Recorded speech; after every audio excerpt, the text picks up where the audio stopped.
루카복음서 제12장.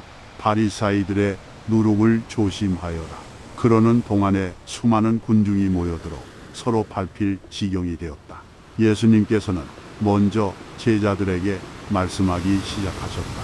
바리사이들의 누룩 곧 위선을 조심하여라. 두려워하지 말고 복음을 선포하여라. 숨겨진 것은 드러나기 마련이고 감추어진 것은 알려지기 마련이다.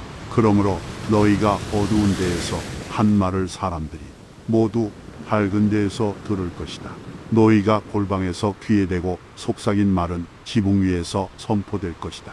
나의 벗인 너희에게 말한다. 육신은 죽여도 그 이상 아무것도 못하는 자들을 두려워하지 마라. 누구를 두려워해야 할지 너희에게 알려주겠다. 육신을 죽인 다음 지옥에 던지는 고난을 가지신 분을 두려워하여라. 그렇다. 내가 너희에게 말한다. 바로 그분을 두려워하여라.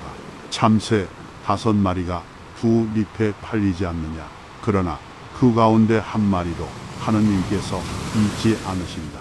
더구나 하느님께서는 너희의 머리카락까지 다 세워두셨다. 두려워하지 마라. 너희는 수많은 참새보다 더 귀하다. 내가 너희에게 말한다.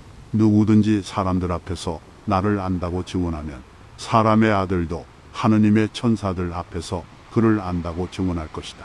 그러나 사람들 앞에서 나를 모른다고 하는 자는 사람의 아들도 하느님의 천사들 앞에서 그를 모른다고 할 것이다. 사람의 아들을 거슬러 말하는 자는 모두 용서받을 것이다. 그러나 성령을 모독하는 말을 하는 자는 용서받지 못할 것이다. 너희는 회당이나 관청이나 관아에 끌려갈 때 어떻게 답변할까? 무엇으로 답변할까? 또 무엇을 말할까? 걱정하지 마라. 너희가 해야 할 말을 성령께서 그때에 알려주실 것이다. 탐욕을 조심하여라. 군중 가운데에서 어떤 사람이 예수님께 스승님, 제 형더러 저에게 유산을 나누어 주라고 일러주십시오 하고 말하였다. 그러자 예수님께서 그에게 말씀하셨다.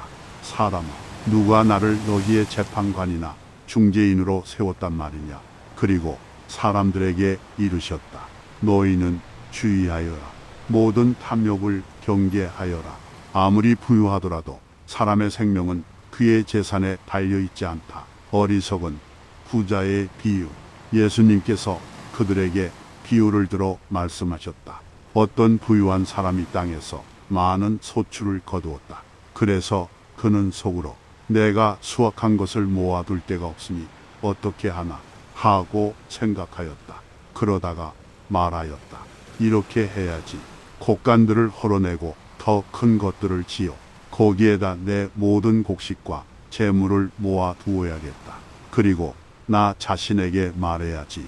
자, 내가 여러 해 동안 쓸 많은 재산을 쌓아 두었으니 쉬면서 먹고 마시며 즐겨라. 그러나 하느님께서 그에게 말씀하셨다. 어리석은 자야, 오늘 밤에 내 목숨을 되찾아 갈 것이다. 그러면 내가 마련해 둔 것은 누구 차지가 되겠느냐. 자신을 위해서는 재화를 모으면서 하느님 앞에서는 부유하지 못한 사람이 바로 이러하다. 세상, 걱정과 하느님의 나라. 예수님께서 제자들에게 이르셨다. 그러므로 내가 너희에게 말한다. 목숨을 부지하려고 무엇을 먹을까?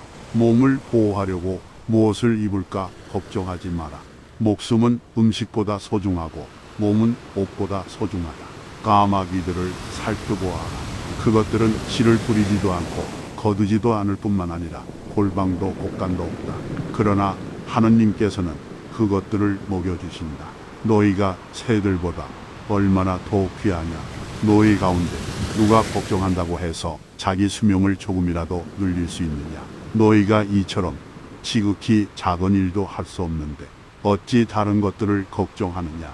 그리고 나리꽃들이 어떻게 자라는지 살펴보아라.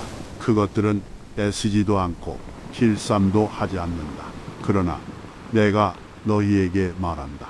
솔로몬도 그 온갖 영화 속에서 이 꽃 하나만큼 차려입지 못하였다. 오늘들에 서 있다가도 내일이면 아궁이에 던져질 풀까지 하느님께서 이처럼 입히시거든 너희야 얼마나 더 잘 입히시겠느냐. 이 믿음이 약한 자들아, 너희는 무엇을 먹을까 무엇을 마실까 하고 찾지 마라. 염려하지 마라. 이런 것들은 모두 이 세상 다른 민족들이 애써 찾는 것이다. 너희의 아버지께서는 이것들이 너희에게 필요함을 아신다. 오히려 너희는 그분의 나라를 찾아라. 그러면 이것들도 곁들여 받게 될 것이다. 너희들 작은 양떼야, 두려워하지 마라. 너희 아버지께서는 그 나라를 너희에게 기꺼이 주기로 하셨다. 보물을 하늘에 쌓아라. 너희는 가진 것을 팔아 자선을 베풀어라. 너희 자신을 위하여 해지지 않는 돈주머니와 충나지 않는 보물을 하늘에 마련하여라. 거기에는 도둑이 다가가지도 못하고 좀이 쏠지도 못한다. 사실 너희의 보물이 있는 곳에 너희의 마음도 있다. 깨어 있어라. 너희는 허리에 띠를 메고 등불을 켜놓고 있어라. 혼인 잔치에서 돌아오는 주인이 도착하여 문을 두드리면 곧바로 열어주려고 기다리는 사람처럼 되어라. 행복하여라. 주인이 와서 볼 때에 깨어있는 종들, 내가 진실로 너희에게 말한다. 그 주인은 띠를 메고 그들을 식탁에 앉게 한 다음 그들 곁으로 가서 시중을 들 것이다. 주인이 밤중에 오든 새벽에 오든 종들의 그러한 모습을 보게 되면 그 종들은 행복하다. 이것을 명심하여라. 도둑이 몇 시에 올지 집주인이 알면 자기 집을 뚫고 들어오도록 내버려 두지 않을 것이다. 너희도 준비하고 있어라. 너희가 생각하지도 않은 때에 사람의 아들이 올 것이다. 충실한 종과 불충실한 종. 베드로가 주님, 이 비유를 저희에게 말씀하시는 것입니까? 아니면 다른 모든 사람에게도 말씀하시는 것입니까? 하고 물었다. 그러자 주님께서 이르셨다. 주인이 자기 집 종들을 맡겨 제때에 정해진 양식을 내주게 할 충실하고 슬기로운 집사는 어떻게 하는 사람이겠느냐. 행복하여라. 주인이 돌아와서 볼 때에 그렇게 일하고 있는 종. 내가 참으로 너희에게 말한다. 주인은 자기의 모든 재산을 그에게 맡길 것이다. 그러나 만일 그 종이 마음속으로 주인이 늦게 오는구나 하고 생각하며 하인들과 하녀들을 때리고 또 먹고 마시며 술에 취하기 시작하면 예상하지 못한 날, 짐작하지 못한 시간에 그 종의 주인이 와서 그를 처단하여 불충실한 자들과 같은 운명을 겪게 할 것이다. 주인의 뜻을 알고도 아무런 준비를 하지 않았거나 주인의 뜻대로 하지 않은 그 종은 매를 많이 맞을 것이다. 그러나 주인의 뜻을 모르고서 매 맞을 짓을 한 종은 적게 맞을 것이다. 많이 주신 사람에게는 많이 요구하시고 많이 맡기신 사람에게는 그만큼 더 청구하신다. 불을 지르러 왔다. 나는 세상에 불을 지르러 왔다. 그 불이 이미 타올랐으면 얼마나 좋으랴. 내가 받아야 하는 세례가 있다. 이 일이 다 이루어질 때까지 내가 얼마나 짓눌릴 것인가. 분열을 일으키러 왔다. 내가 세상에 평화를 주러 왔다고 생각하느냐? 아니다. 내가 너희에게 말한다. 오히려 분열을 일으키러 왔다. 이제부터는 한 집안의 5 식구가 서로 갈라져 3사람이 2사람에게 맞서고 2사람이 3사람에게 맞설 것이다. 아버지가 아들에게, 아들이 아버지에게, 어머니가 딸에게, 딸이 어머니에게, 시어머니가 며느리에게, 며느리가 시어머니에게 맞서 갈라지게 될 것이다.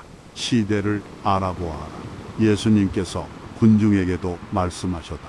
너희는 구름이 서쪽에서 올라오는 것을 보면 곧 비가 오겠다 하고 말한다. 과연 그대로 된다. 또 남풍이 불면 더워지겠다 하고 말한다. 과연 그대로 된다. 위선자들아, 너희는 땅과 하늘의 징조는 불이할 줄 알면서 이 시대는 어찌하여 불이할 줄 모르느냐. 늦기 전에 화해하여라. 너희는 왜 올바른 일을 스스로 판단하지 못하느냐. 너를 고소한 자와 함께 재판관에게 갈 때 도중에 그와 합의를 보도록 힘써라. 그러지 않으면 그가 너를 재판관으로 끌고 가 재판관은 너를 옥리에게 넘기고 옥리는 너를 감옥에 가둘 것이다. 내가 너에게 말한다. 내가 마지막 한 입까지 갚기 전에는 결코 거기에서 나오지 못할 것이다.